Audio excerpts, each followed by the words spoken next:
আসসালামু আলাইকুম ভিউয়ার্স, কেমন আছেন সবাই? চলে আসলাম আবারও নতুন একটি ভিডিও নিয়ে। তো আজকের ভিডিওর টপিক হচ্ছে আমি আপনাদেরকে এলইডি লাইট বা এলইডি প্যানেল লাইটের সঙ্গে পরিচয় করে দেব। ঠিক আছে? খুব সুন্দর একটি প্রোডাক্ট, আপনারা দেখলেই বুঝতে পারবেন। তো এই হচ্ছে এলইডি প্যানেল, এলইডি লাইট। তো এই এলইডি লাইটটি আমি প্রথমেই বলে নিই, এটা হচ্ছে সুপারস্টার কোম্পানির একটি গ্রুপ আছে, সেই গ্রুপের নাম হচ্ছে ব্লিং। সেই ব্লিং গ্রুপের প্রোডাক্ট হচ্ছে এই যে প্যানেল এলইডি বাল্ব বা প্যানেল এলইডি লাইট। তো আমরা এটা দেখবো যে এটার ভিতরে কি কি আছে, এটা আমরা আজকে দেখবো। ঠিক আছে? তো তার আগে আমি একটু কথা বলে নিই, সেটা হলো যে এই প্রোডাক্টটি লাইটটি সাধারণত 6 ওয়াট, আমার হাতে যেটা আছে এই মুহূর্তে সেটা হলো 6 ওয়াট, কিন্তু এটা 6 ওয়াট পাওয়া যায়, 12 ওয়াট পাওয়া যায়, 15 ওয়াট পাওয়া যায় এবং 20 ওয়াটের বাল্বও পাওয়া যায়। সাধারণত এটা সিলিং লাইট বা সিলিং এ সেট করা থাকে। এই লাইটটি হচ্ছে সিলিং এ সেট করা থাকে। আপনারা আমি খুললে এটা আপনারা দেখতে পাবেন যে এটা আসলে কেমন। তো এটার ভিতরে কি আছে আমরা এখানে একটু দেখি, তারপরে বাকিটা পরটা একটু আবার আলাদাভাবে দেখবো আমরা। তো এই যে হচ্ছে এটার যখন প্যাকেটটা খুলবো আমরা, তখন এরকম একটা প্যাকেট থাকবে। এরকম প্যাকেট থেকে আমরা এটা একটু বের করেই দেখবো। এটার ভিতরে আসলে কিছু নাই, শুধু এই যে বাড়তি কোনো ঝামেলা নাই, কোনো ম্যানুয়াল নাই, সমস্যা নাই, ম্যানুয়ালের প্রয়োজন নাই।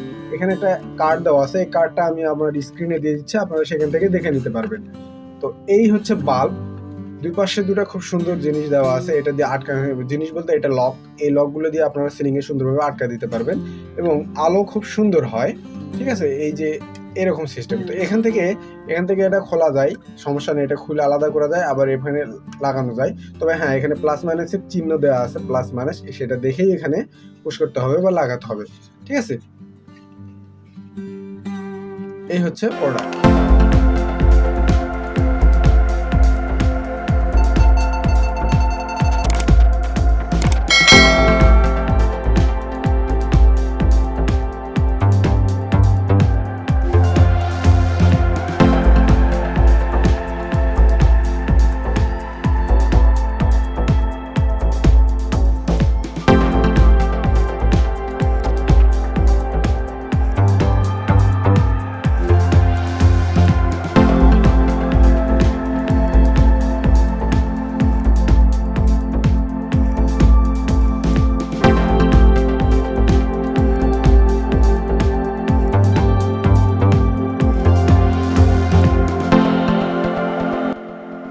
তো বন্ধুরা, ভিডিওটি যদি ভালো লাগে অবশ্যই একটি লাইক করে দিবেন, আর যদি চ্যানেলে নতুন হয়ে থাকেন চ্যানেলটিকে সাবস্ক্রাইব করবেন এবং পাশে থাকা বেল বাটনটিকে অন করে দিবেন পরবর্তীতে আমার রিভিউ রিলেটেড ভিডিও পাওয়ার জন্য। তো বন্ধুরা, আজকে এই পর্যন্ত, পরবর্তীতে হাজির হয়ে যাব নতুন কোনো টিপস অ্যান্ড ট্রিক্স বা কোনো রিভিউ নিয়ে। আসসালামু আলাইকুম।